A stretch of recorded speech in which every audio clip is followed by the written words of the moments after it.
Tenga listo el tinto que ya vienen los huevos revueltos con una receta que suele aparecer en el tercer año de los gobiernos, la del desgaste entre el presidente y su fórmula vicepresidencial. Desde la redacción de La Silla Vacía, soy Tatiana Duque. Es martes 4 de marzo.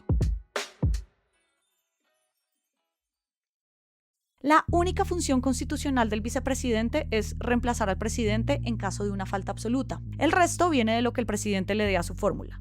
La figura de la vicepresidencia es atractiva para mandar mensajes políticos y ganar votos en elecciones, pero la historia reciente los pone como antagonistas o piedras en el zapato del presidente de turno.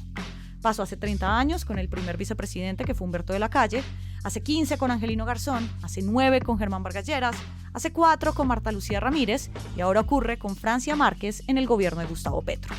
Esta política caucana ha sido muy vocal en decir que está triste y está incómoda. De figura electoral clave para la izquierda, ahora se queda sin su principal ventana, que era el Ministerio de Igualdad. Hoy hablamos de qué le queda a la vice y qué esperar del futuro político, del de ella y del de cualquiera que quiera aceptar un cargo como este. Camilo Osorio es periodista y escribe para el diario español El País en la edición colombiana e hizo parte hace mucho tiempo de La Silla Vacía, pero no habíamos coincidido. Muchas gracias por pasar por acá. Muchas gracias por invitarme. Tú escribiste en El País una nota sobre esa difícil relación entre el presidente y su vicepresidenta Francia Márquez. Y hablas de algo muy interesante y es los silencios del presidente. Amplíanos un poco qué dicen esos silencios en la relación del presidente con su fórmula vicepresidencial. Sí, bueno, precisamente en el último mes esos silencios fueron demasiado explícitos, ese tipo de silencios que en realidad más que hacer silencio hacen ruido y suenan durísimo. Sí. El primer silencio, digamos que fue muy evidente, fue en el Consejo de Ministros televisado. Francia Márquez en ese consejo es la primera en cuestionar la presencia de Benedetti en ese momento como nuevo jefe de gabinete. Entonces, ese fue un silencio estruendoso, Sí. ¿no? Pero diría que no tan fuerte como el del jueves de la semana pasada. Entonces, la vicepresidenta saca el jueves un comunicado diciendo que su vida está en peligro y el presidente en otra ocasión, creo yo, hubiera dicho, es gravísimo que esto le esté pasando a una persona de mi gobierno, a la vicepresidenta de Colombia. Silencio, completo silencio, digamos, para un presidente que no se pierde un tuit que puede comentar.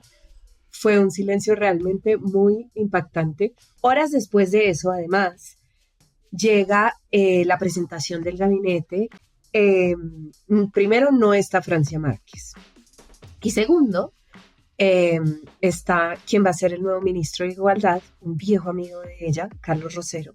Y el presidente lo anuncia y no menciona a Francia Márquez. Y en este caso, de nuevo, es su vicepresidenta, es la que estuvo a cargo de un ministerio nuevo que se creó en este gobierno y no hubo ni una sola mención de nuevo ni a las amenazas ni al trabajo hecho en el Ministerio de Igualdad, sencillamente cero Francia Márquez, a pesar de que obviamente era como ignorar el elefante en el cuarto. De acuerdo. Entonces esos silencios tan fríos me parecieron muy dicientes.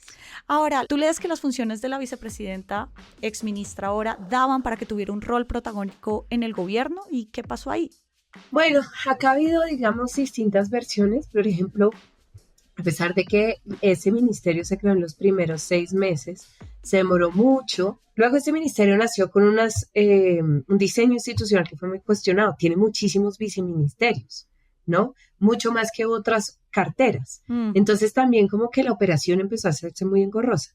Y luego pues hay un tema tal vez que puede tener que ver. Desde quienes son críticos de Francia Márquez dicen que tiene que ver más con una falta de operación efectiva. Puede ser por falta de experiencia de la vicepresidenta como ministra, puede ser. Y puede ser como dice Francia Márquez también, que dice que los ministerios también y que el mismo gobierno nunca le dieron prioridad. Se supone que es un ministerio que tiene que coordinar con muchísimas agendas del Ministerio de Hacienda, el Ministerio de Comercio, y ella siempre dijo, a mí nunca me han puesto como prioridad en el gabinete. Entonces, creo que hay una combinación de problemas que explican las dificultades del Ministerio de Igualdad. Y bueno, y ahora la peor de todas es que además el Ministerio de Igualdad tiene una fecha de función, porque como la Corte Constitucional tumbó el ministerio diciendo que el trámite está viciado, pero que se puede quedar hasta el 2026 si el gobierno presenta un nuevo proyecto, pues el gobierno no lo ha hecho. Entonces es otra forma de decir, este no es mi prioridad. Ese es otro silencio, el mismo silencio legislativo. ¿Será que es una lectura de no es prioridad o simplemente que es mejor, no sé, callada se ve mejor? No sé si tiene que ver con que no sea una prioridad para el gobierno muchas de las agendas que deberían estar en el Ministerio de la Igualdad, o creo que sí tiene que ver con la relación tan difícil de ellos dos que hace que también se torpedee la misión del ministerio. Y a ver, me explico un poco mejor. El ministerio finalmente va a terminar en manos de alguien que igual es del movimiento afro, que es Carlos Rosero, gran amigo de Francia. Y ahí también hay un mensaje claro y es, el problema no es que el movimiento afro tenga el Ministerio de la Igualdad, el problema es que lo tenga Francia Márquez. Creo que precisamente la relación tan tensa del presidente con la vicepresidenta es lo que es demasiado claro, incluso en el enroque que se hizo en el ministerio. Mira que ahora que lo mencionas con los vicepresidentes pasa algo muy curioso y es que en campaña, cuando el candidato presidencial los elige, se envía un mensaje a un electorado tal vez más grande, buscar otro nicho, y luego, en la mayoría de casos de este siglo, sobre todo, se vuelven una piedra en el zapato. ¿Lees que esto es inevitable en la elección presidencial? Nos venimos a una elección presidencial otra vez en 2026 y ya hay muchos ejemplos que nos muestran que los vicepresidentes terminan siendo una piedra en el zapato para su jefe. Cuando Petro tenía que escoger su fórmula vicepresidencial, mucha gente lo aconsejó no irse por Francia Márquez, precisamente porque le aconsejaban que tenía que tender puentes con el centro, incluso más hacia la derecha, ¿no? Si realmente quería ganar las elecciones. Pero Petro había prometido que la persona que ganara de segundas la consulta de la izquierda en marzo del 2022 sería su fórmula, y esa persona fue Francia Márquez. Bueno, dicho esto, Francia Márquez, en ese sentido electoral, cumplió. Digamos, el Pacífico sí se movilizó de forma masiva, impresionante, tal vez como no lo había hecho antes, en votación a favor de Petro por Francia Márquez. De acuerdo. Efectivamente, eso fue, digamos, la fórmula que buscaron muchos expresidentes, mejorar su votación. Y casi todos han terminado de pelea todavía con sus vicepresidentes.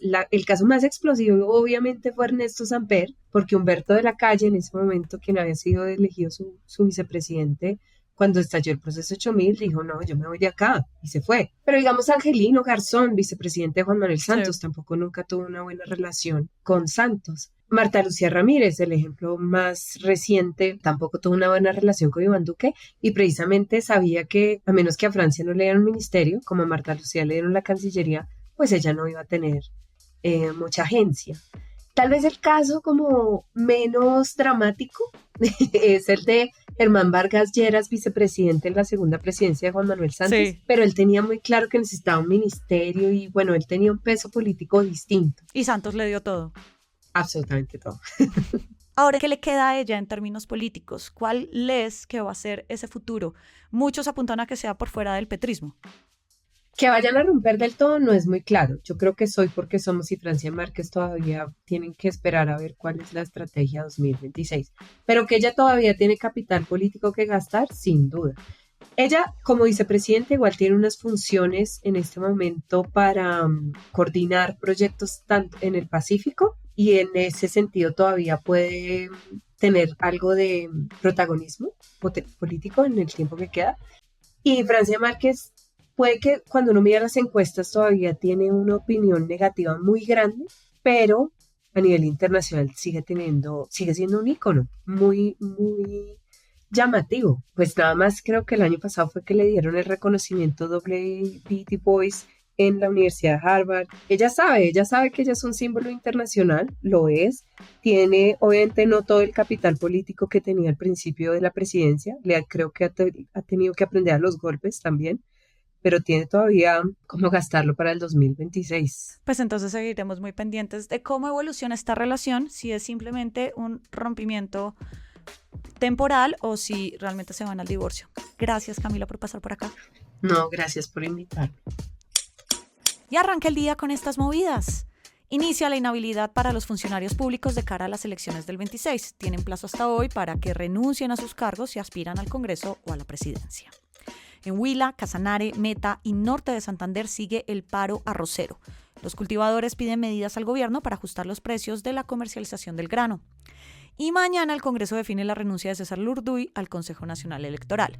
Aspira también a buscar una curul en el Senado del 2026. Toda la movida de poder está al aire en lasillavacía.com, en las redes y en el en vivo. Y por acá cada mañana estará servido su desayuno político favorito. Juana Rubio Tovar produjo el episodio de hoy. Yo soy Tatiana Duque y nos escuchamos mañana.